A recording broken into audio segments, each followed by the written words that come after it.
thinned out state is just like putting a very gross way, putting a poisonous snake in a refrigerator. Now it behaves like a rope, and you can play with it. But the moment you forget and you start giving milk to that snake, it will start hissing. So you never know. You have to be always careful.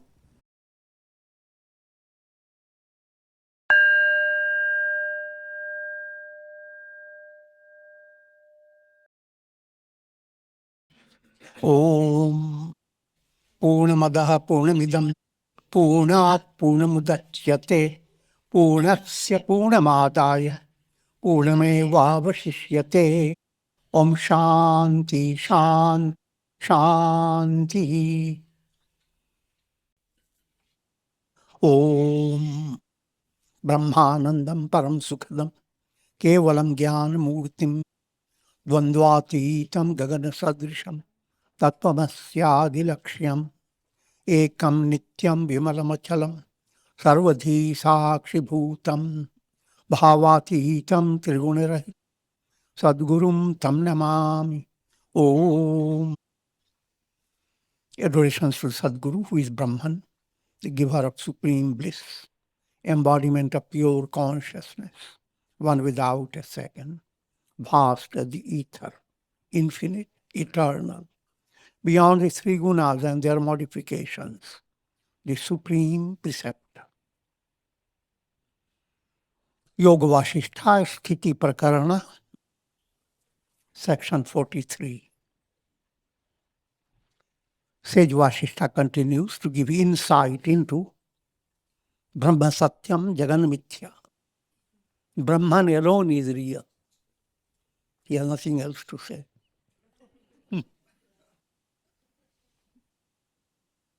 Sri Vasistha continued, O Rama, millions upon millions of countless souls proceed from the self through the magical power of ignorance.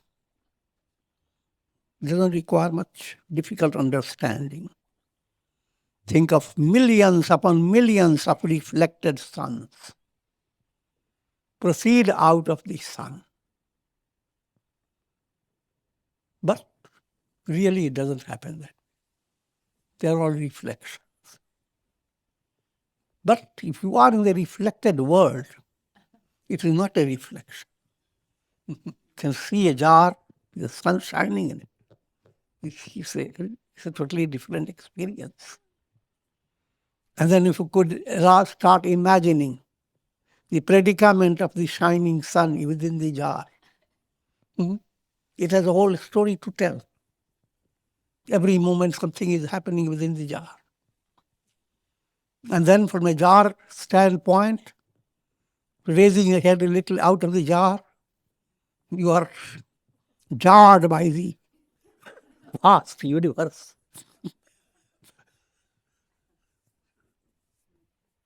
And all this is immense. And then come down to reality. All this is illusion. The sun is just the same. Eternal, immutable. That's the story of every soul in every individual. Your reflected sun, deflected through your nervous system.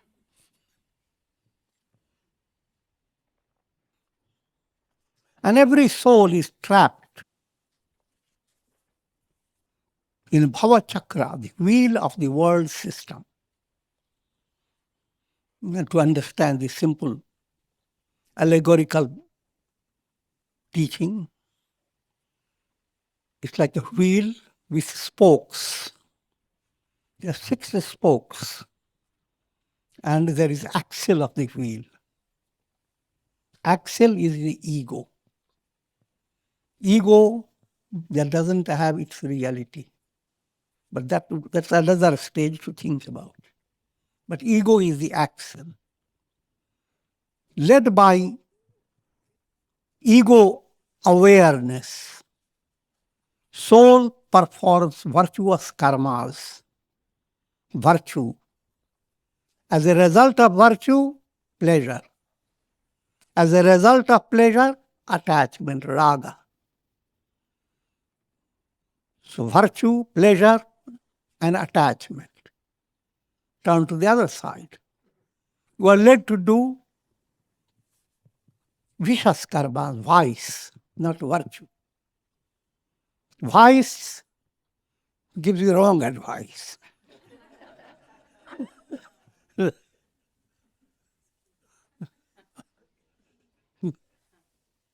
By your negative karma, the result of vice is pain. And pain settles itself by creating in your mind hatred. So virtue, pleasure, raga, attachment. Vice, pain, hatred. All these six goes on round and round. They never stop. And what controls it, secures it, is ego, the axle. And vichar, Vedantic movement, is to understand that ego is illusion. You are not trapped in this. It is your ego. Ego is not a reality of yours. It's a projection. So moving away from ego awareness to I am awareness, that's the process of enlightenment. Therefore, Vedantic question, who am I? That must enter the mind, not in a sentimental way, but through a mind that is highly advanced, serene, and then the real curiosity, who am I? If you don't have that state, then your question, who am I, is already answered. Each time you ask the question, your unconscious realize, you miserable one.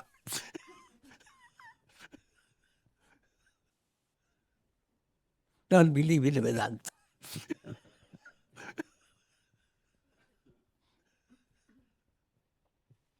Countless souls have emanated through ignorance. Some have attained liberation and will not be born anymore. Out of countless souls, some attain liberation. And that's all the time. That's not you don't have to wait for a particular yoga. That's another is a childish story. Some continue to be born in the same class or species. Some souls have their special type of karma. So, led by your karma, you born in human embodiment. Some have mixed karma in a strange way, that in one embodiment, soul is human being.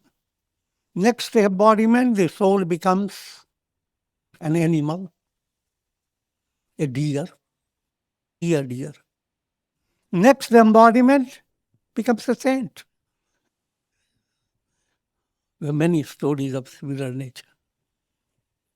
So karma creates this strange phenomenon. Some experience severe sufferings in their lives and have very little happiness. Vipatti-grast jivan, life filled with adversity. But adversity that is not giving you any lesson. This is tamasic state, the worst state. It's the life of a hell. While others experience immense joy. Then there are others whose life is filled with story of prosperity. Even though they might Their whole personality shines with vanity. But to them, it's a story of prosperity. Ravana, Kansa,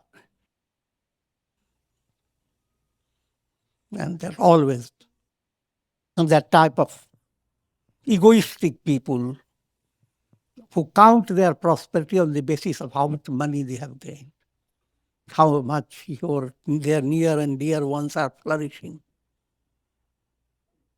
when the new grandson is coming.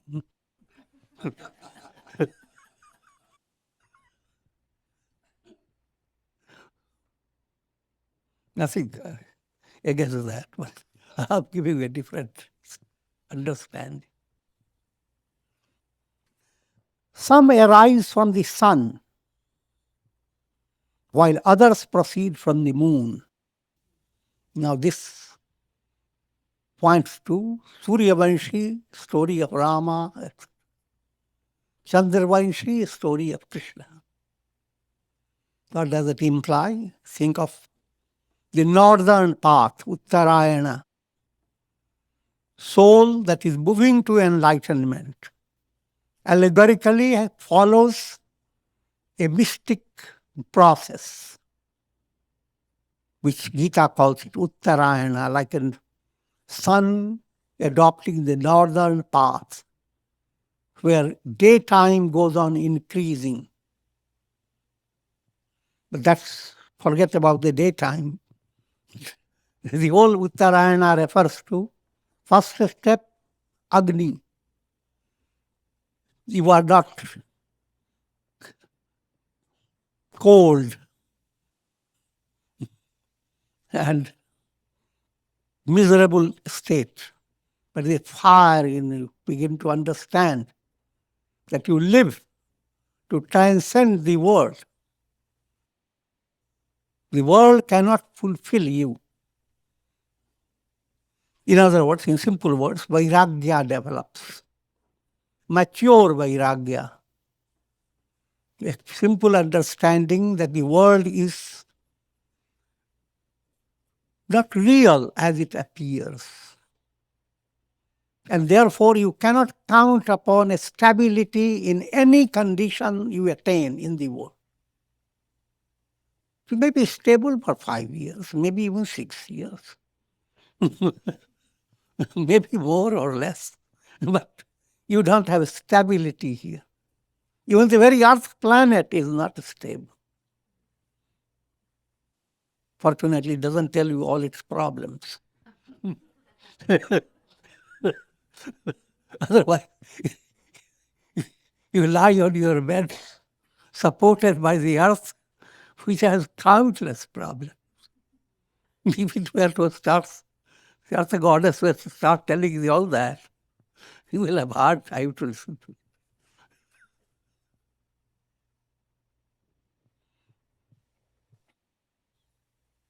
So, fire means you develop that spirit.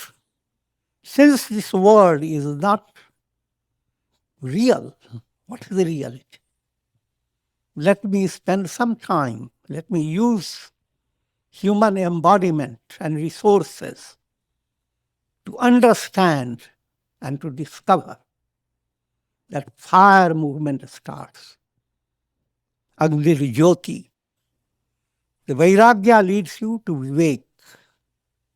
Now your mind is more alert, which is purposeful and what is just vain. Preya and Shreya. What seems pleasant, but it is not substantial. It is simply leading you to the whirlpool. And what is that which is taking you out of the wheel? And that type of spirit enters, it's like a light. And then the third stage, when Viveka and Vairagya begin to operate in your life, speaking from a broad point of view, integral yoga enters your life. Your life is No matter what situation, no matter what event, there is an adventure for the soul. The mountain climber, even if he falls down and sometimes injures his nose, he knows that it is just a little test. He doesn't lose his courage. So when you have come to that level of understanding that everyday life has a spiritual interest. It may not be interesting for the ego, but it has a spiritual purpose. And since you view yourself little detached from your ego presented view of the world, you can see it as a witness, just like you see a dark cloud. But you are not drowned by it, affected by it. So that all this is called Surya Vansha, the path proceeding from the line of the sun. And then another level comes in that called Surya Vansha, Chandra Vansha. Now after this, allegorically, Agni Jyotiha Shuklam, Shuklam, Shukla Paksha. As if moon has wax, is waxing in the firmament of your heart. A divine feeling.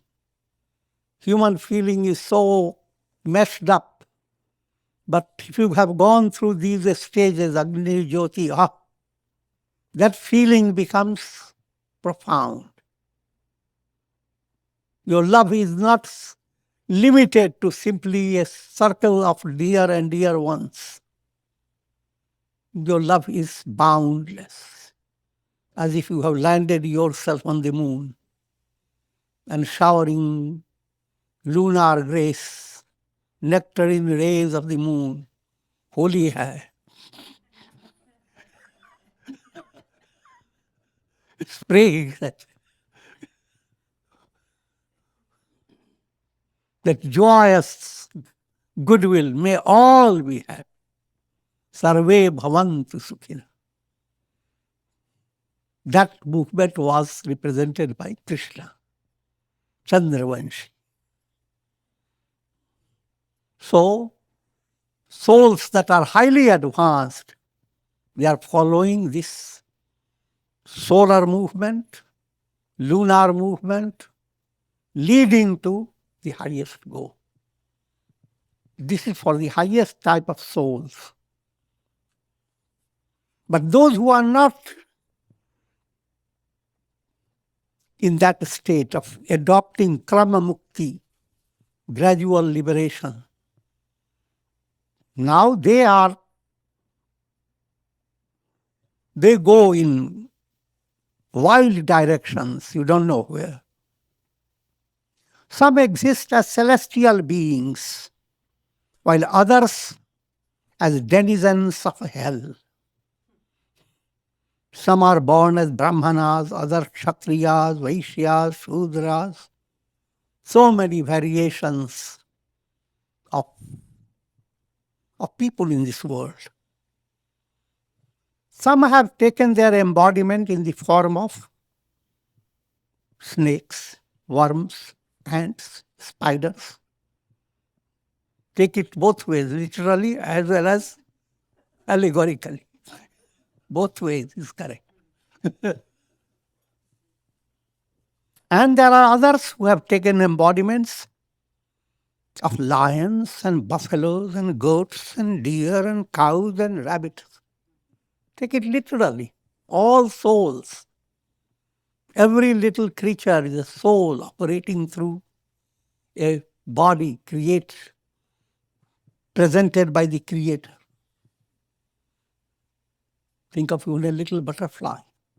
How much it is involved in the creation of butterfly.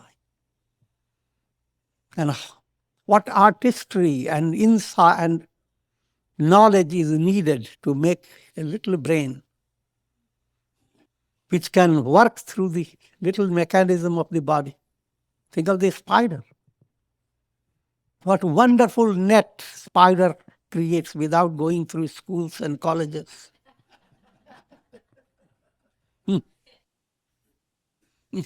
Without holding various instruments to measure the circumference.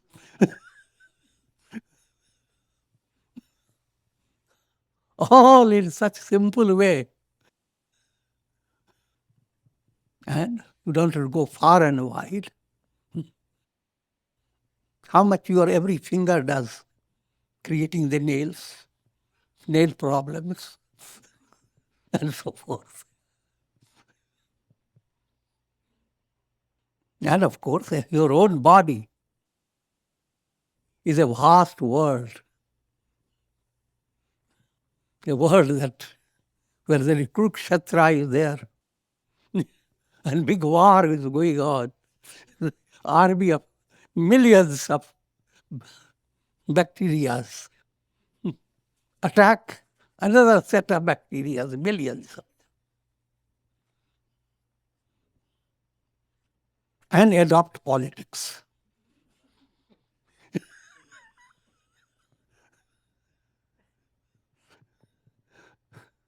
All these are souls.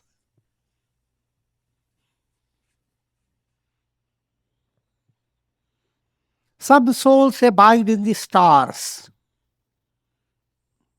Some have their residence in drifting sands.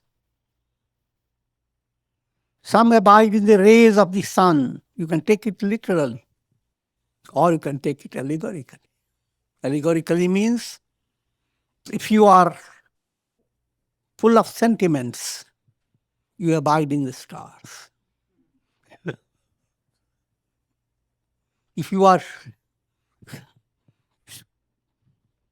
If your feeling is constantly shaky, you are a lunatic. You abide in the moon. Moon is your attic.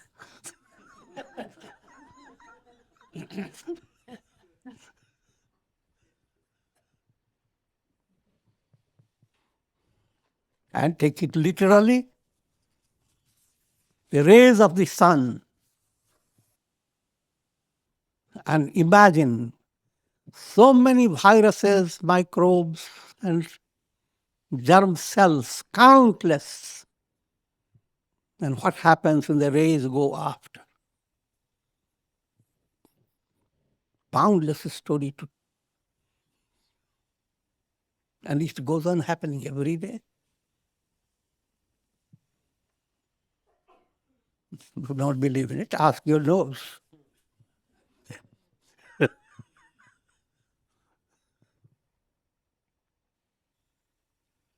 Some are endowed with sharp and subtle intellect, while there are others who are dull in mind. Some are engaged in teaching the path of wisdom, while others have taken recourse to profound samadhi. At all different levels of souls. Whipped by death, these souls continue to rise and fall through numerous embodiments. They are like birds caught in the net of vasanas. Vasanas are subtle desires. Those subtle desires of your subconscious condition the soul in such a way that soul goes on, moving from one embodiment to another, led by those vasanas, until you reach the state of dagdha vasana, when vasana is destroyed. Then soul attains liberation. But until then, vasana guides continue to compel the soul to enter into repeated embodiments. But in some souls, the vasanas have become highly purified, Shubha Vasana, by the practice of integral yoga in their life.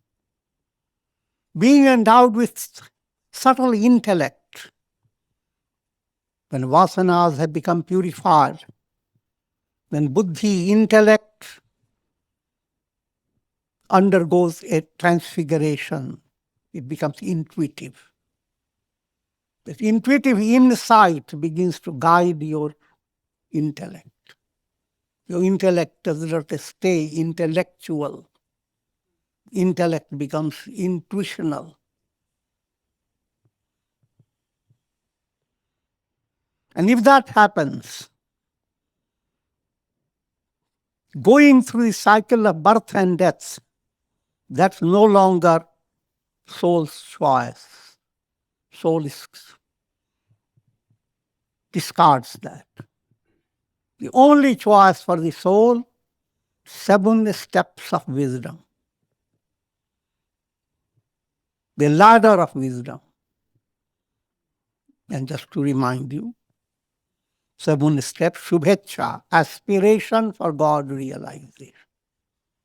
First step. Details will be given to you again and again. Next one, reflection. If aspiration begins to develop and you are making that aspiration a strong rung for your spiritual support, then reflection becomes a powerful hobby of yours, allowing your mind to understand, who am I? Otherwise, your mind is just trying to understand how tasty that food is. Who cooked it? Where can I find it? Joking was a simple way to explain the point. The intellect is very, very foxy. Always wants to know something going on. If nothing going on here, at least what's going on in politics? Open up your iPad or TV or whatever. And there are lots of news.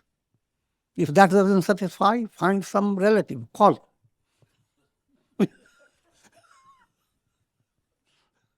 You are in Alaska. Oh, have you seen a bear today? I'm joking.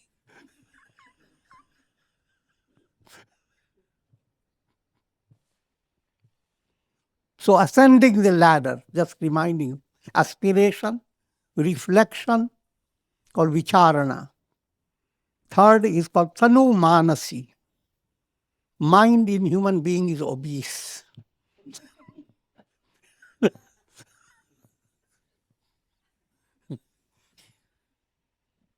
Every movement is very heavy, blunt, and you never know. The toes get damaged, the knee gets damaged, and many things go on happening.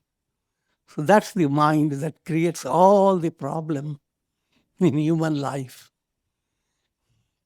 But when clished vasanas that are based upon ignorance, egoism, attachment, hatred, fear of death. You don't remember all the 5, remember only raga and dvesha, attachment and hatred.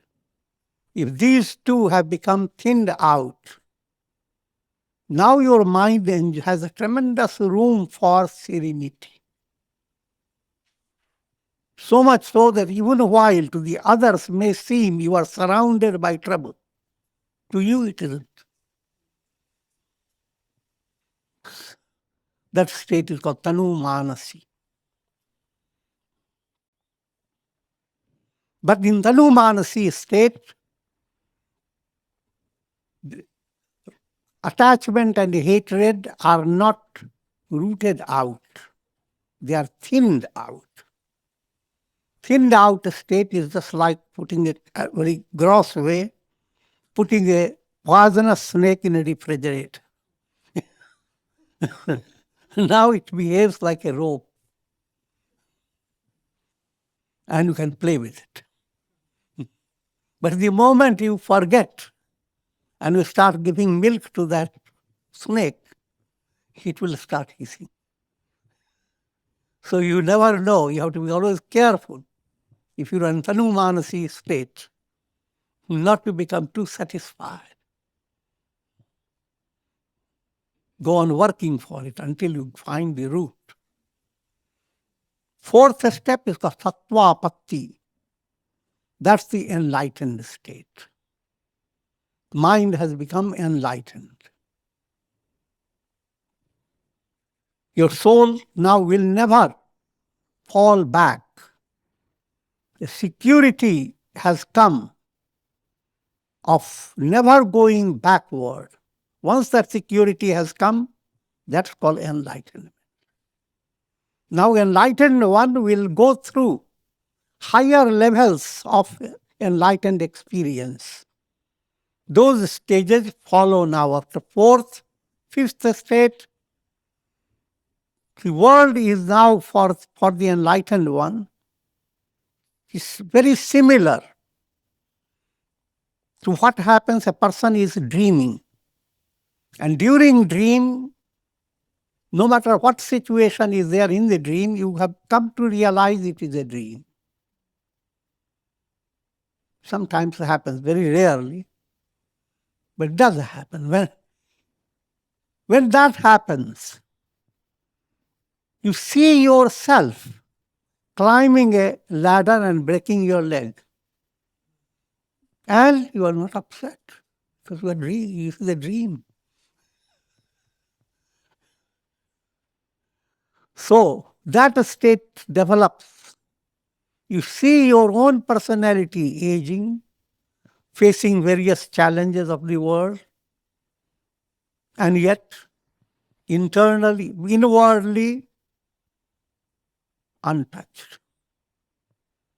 That's called asam sakti. In this state, you can handle so many things, but you do not create attachment or hatred. If you don't have this state, you handle anything and your hand needs to be washed well. Your hand gets touched by it. And after asam sakti, which is like a dream state, dream in a positive way. Next stage comes padartha bhavana. Padartha bhavana, the whole world is made up of padarth, matter. Matter emanating from Brahman. This entire world of matter doesn't matter. It's all matter becomes myths. Matter has disappeared.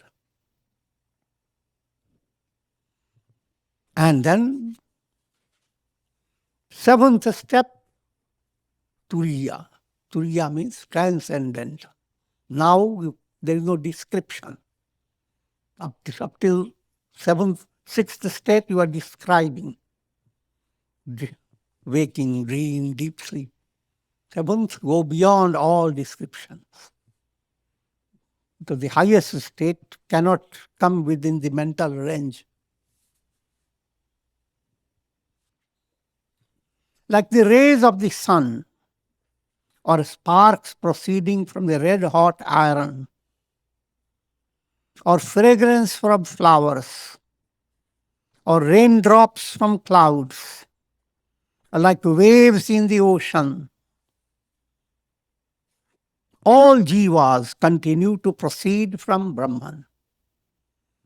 Souls proceeding from Brahman are as spontaneous as waves in the ocean, rays coming from the sun, fragrance emanating from the flowers, or raindrops coming in the shower. Section 44. Sri Rama asked, O sage, please explain how this jiva that is endowed with a mental process can rise to the absolute sublime state of Brahma or Brahman the Absolute. Sri Vasistha explained, O Rama, the mind that is bent upon externalization first projects the elements of ether, air, etc. Let me simplify this.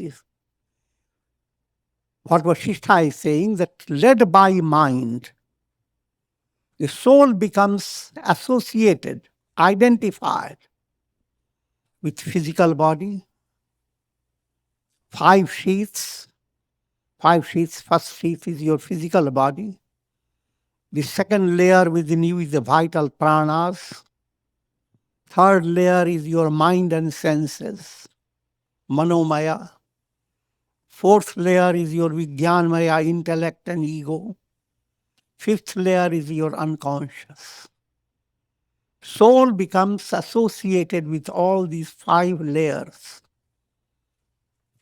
Associated in such a way, just like a person has put on these clothes. And clothes have become so important, the person forget who he is. This is all described as externalization. The soul is the only internalized reality. These are all outward in the realm of Maya.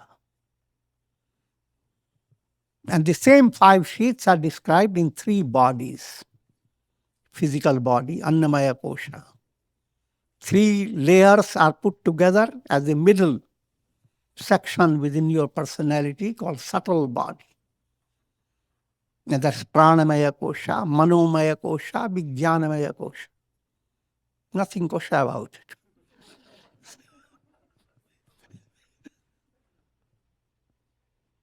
And fifth is Anandamaya Kosha, the unconscious. That's the third.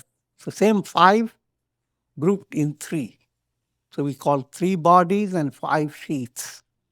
All this is completely layers of Maya. They're not realities. It is the same mind that enables the soul to become identified with cosmic subtle body called Hiranyagarbha. Same mind that, led by ignorance, avidya, that has created for the soul this illusion, I am the body, I am the mind, I am the intellect. The same mind, led by vidya, led by knowledge, in other words, allow that mind to be subjected to yoga sadhana, practice of sadhana. Now the same mind will allow the soul to get out of all these illusions and realize I am Satchidananda, Aham Brahmasmi. Same mind that repeats the mantra, I am miserable and miserable. The same mind enjoys the revelation, I am Brahman, I am Brahman.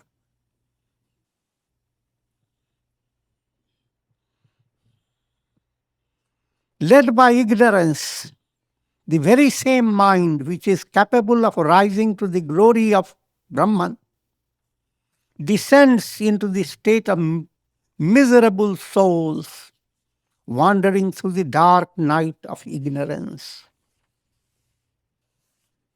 It is Brahman who entered into the state of jivahood and experienced numerous embodiments. The essence of all this. It is Brahman, every soul is Brahman. But entering into the world of Maya led by ignorance, every soul goes through countless embodiments. It is with the help of scriptural vision the soul discovers its identity as Brahman, the absolute self, and becomes free from the cycle of birth and death. is further elaborated in section 45. More insight into the world process. The Vasistha continued, O Rama, though apparently real, this world is illusory. This point has to be hammered and understood. People become highly intellectual and very progressive, but this eludes their mental grasp. You are living in a very brittle world. From a very common sense point of view, the entire world is stuck in your little brain. One little coconut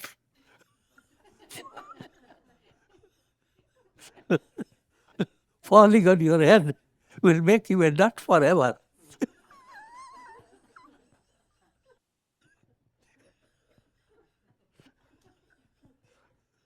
That's the whole world operating through a little nervous system. How can you really expect permanency operating through a little brain? It is common sense that you can't stay with the brain or even with your body. All have to fade away.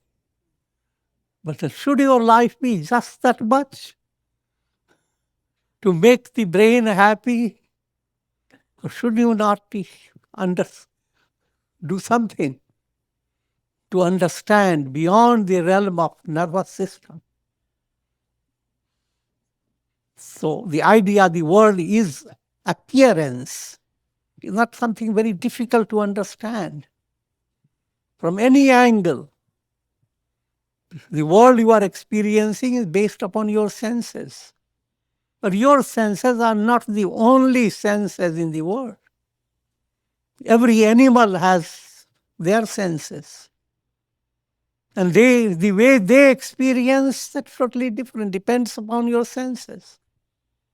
Even human beings, though there is a practical reality, all human beings recognize 1 inch is a 1 inch. 2 plus 2 is 4. All human beings recognize. But no two human beings have an exact experience. That we have to figure out. But that subtle difference doesn't matter when you deal with human beings. Nevertheless, the difference exists. No two thumbprints are exactly the same. No two persons are exactly alike. People may find some strange phenomena. People look them very alike, but not exactly alike. Though apparently real, this world is illusory. Just as objects reflected in a mirror do not exist in reality. Let me give you again. A dog in the barber shop. What's the reality in the world? A dog enters into old-style barber shop, where mirrors are arranged in such a way, parallel. And suddenly a dog enters the barber shop with a great sense of victory.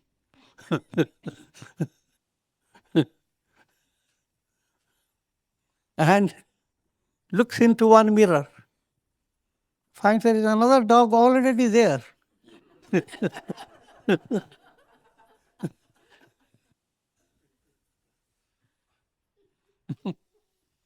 Then starts growling. And in that way, turns a little this way. The mirror behind is also there is a dog. Sharpens his eyes. Now there is another mirror behind that also has a dog. Well, one dog was enough to agitate the dog. But now the dog finds it has landed into a place where there are thousands of dogs all over. Oh my God. Terror beyond imagination.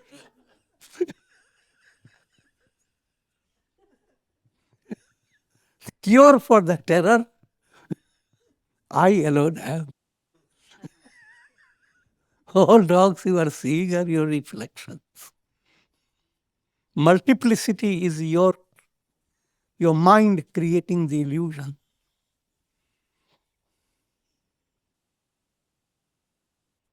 So, instead of having dogly vision, have godly vision.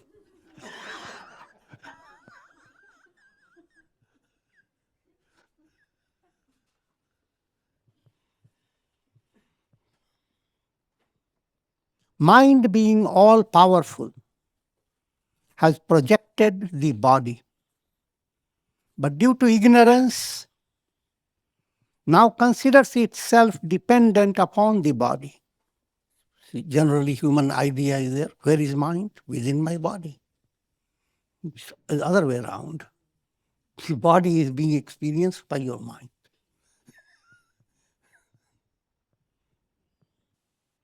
Just as the destruction of a city that has been created by mental imagination is not a real destruction.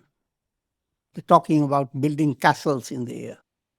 Some people are very great technicians. They create big castles, castles after castles. But all those castles suddenly are demolished. Nothing really has happened. You didn't build with reality. Whatever you built was illusion, and it breaks. And you accept it as illusion. It becomes a sport when you build castles in the air and enjoy your life. And see the castles broken, doesn't hurt you. Try to understand, same applies to every experience in this world.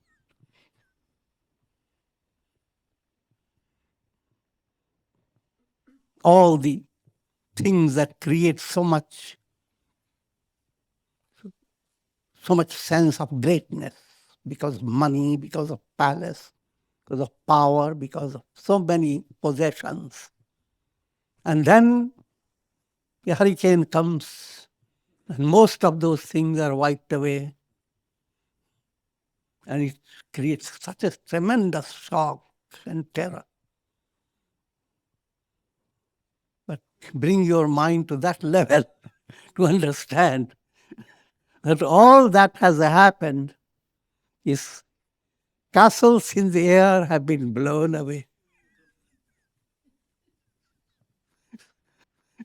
So, your real personality should not be shaken. The reality in you, the real I am, that if your attention is towards the real I am, then allow yourself to entertain shama, serenity. And it is serenity that should give you a sense of victory in life. You are living a real life. If you are living a life shaken with each situation, then you are going through defeats after defeats.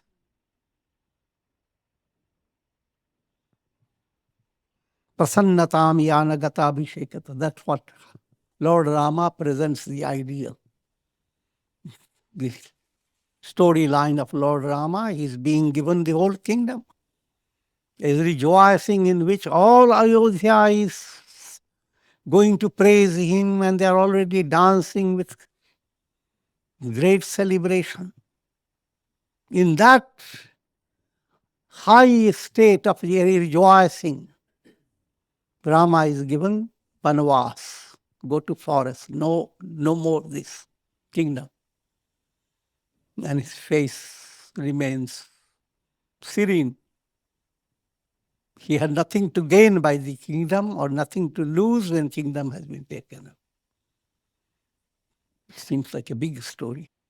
But it belongs That state is a reality in every individual. Every day you do that. When you go to sleep,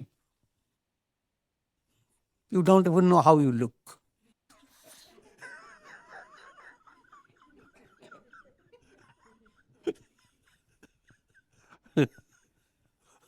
And you have nothing to do with what things you belong, what doesn't belong, what is going on in the world. Nothing. Learn lesson from it. That's your deeper level. Bring that state as your deeper, enduring I am. And then see, bringing that is a progressive movement. You don't suddenly bring it, but as you go on doing your japa, etc., as you begin to face your challenges with patience, not with despair, and as you learn to repair your weaknesses, then gradually you begin to have that real sniff of spiritual revelation of I am, the revelation of God. And once that revelation becomes secure, then life may go on having the same experiences outwardly. That's like sky will go on having clouds of all types. But the sky-like awareness becomes your permanent feature. I'm quickly saying it, but it's a progressive movement. That's your goal. That's self-realization. That's liberation.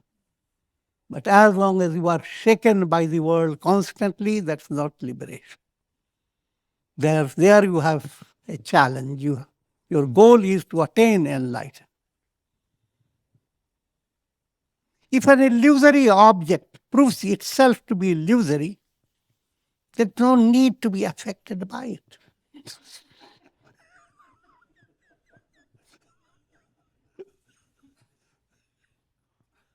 That's the moral of this too.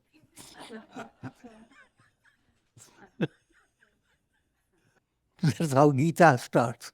Ashochyananva shochastvam. O Arjuna are grieving over things not worth grieving for.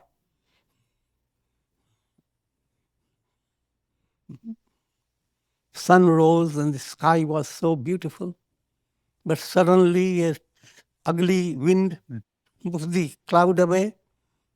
You start grieving. What happened? I'm joking.